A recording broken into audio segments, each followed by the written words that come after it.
This pesto has quickly become one of my favorite condiments, and I make it without splurging on pine nuts. So let me show you how I do it.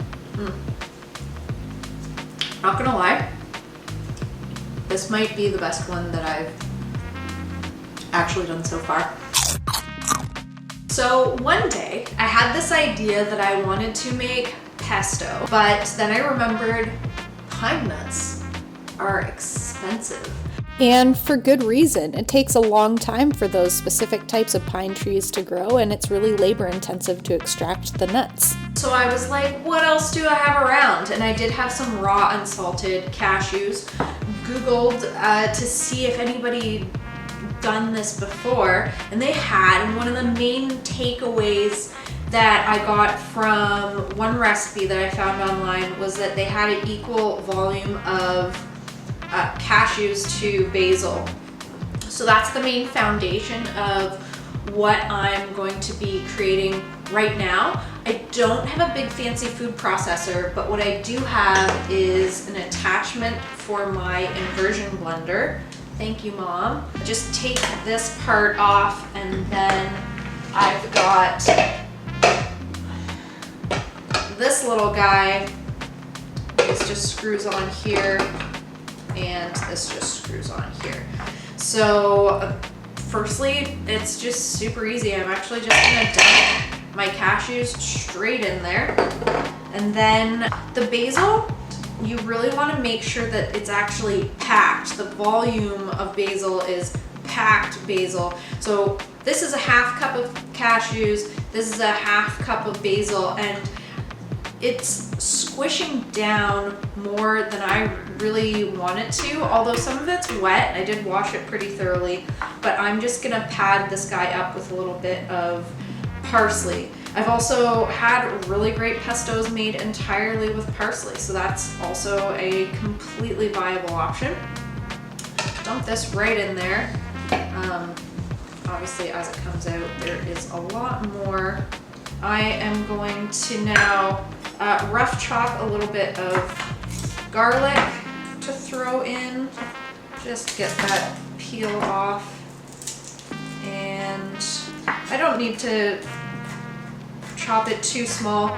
I have seen people advise mincing it because things get stuck in the blades of the food processor, but I've actually found with this little thing that it tends to work out just fine. So I've got a 1/4 teaspoon each of salt and pepper. Plunk that in there. And this is 2 tablespoons of lemon juice. And then I never really know how much oil I actually put in, but I feel like it's probably a similar amount to the lemon juice. I'm just gonna start off with a little drizzle, and then I'll add more of this as I go, depending on how thick I want it. So what I tend to do is leave it on the thicker side, because then I can dilute it down, make it more oily as I see fit. And remember, we're dealing with fresh ingredients, so you really need to taste as you go, but little bits at a time, and just keep tasting. I'm not exactly sure how, but I almost forgot Parmesan cheese, which is crazy because I'm a cheesy lady. So I'm going to put some cheese in here.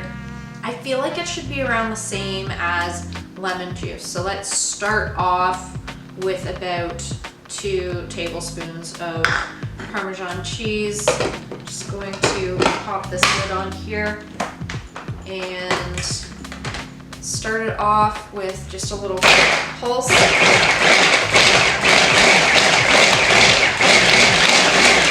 You want to make sure that you get everything getting to know each other in there, having a good time.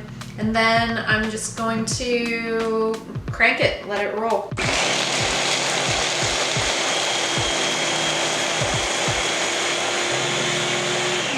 As soon as it's getting a bit quieter, I feel like stuff needs to be shoved back down to the blades. Scrape down the sides.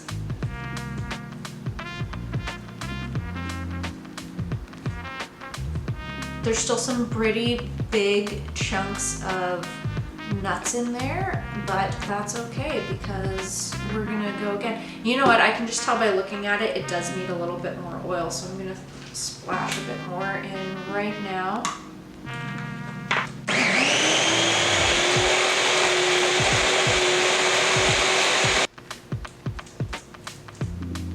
Definitely needs more oil again.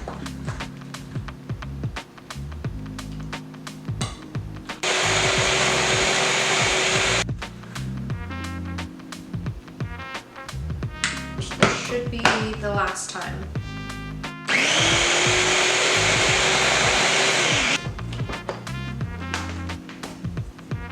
So you can see it is definitely not oily, it's not running around everywhere. I put it on my pasta salad. Sometimes I make a seafood pasta with like maybe a longer noodle and just spread this on the pasta, and then to add maybe a little bit more substance or liquid to it, I might top it with some oven roasted tomatoes. So I'm just going to move it over into a nice little jar here.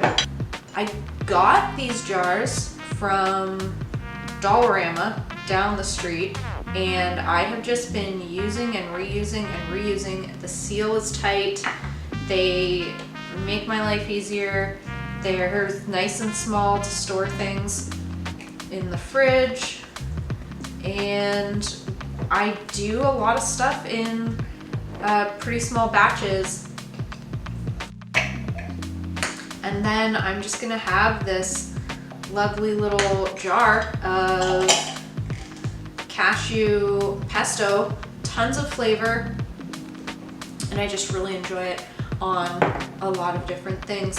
Thank you so much for watching. I am Lydia Jones, and I really hope that you're taking care of yourself and enjoying all of the flavors of life. And this is the fun thing with food. You are learning as you go. I'm learning as I go. And you just get to see the whole dirty process.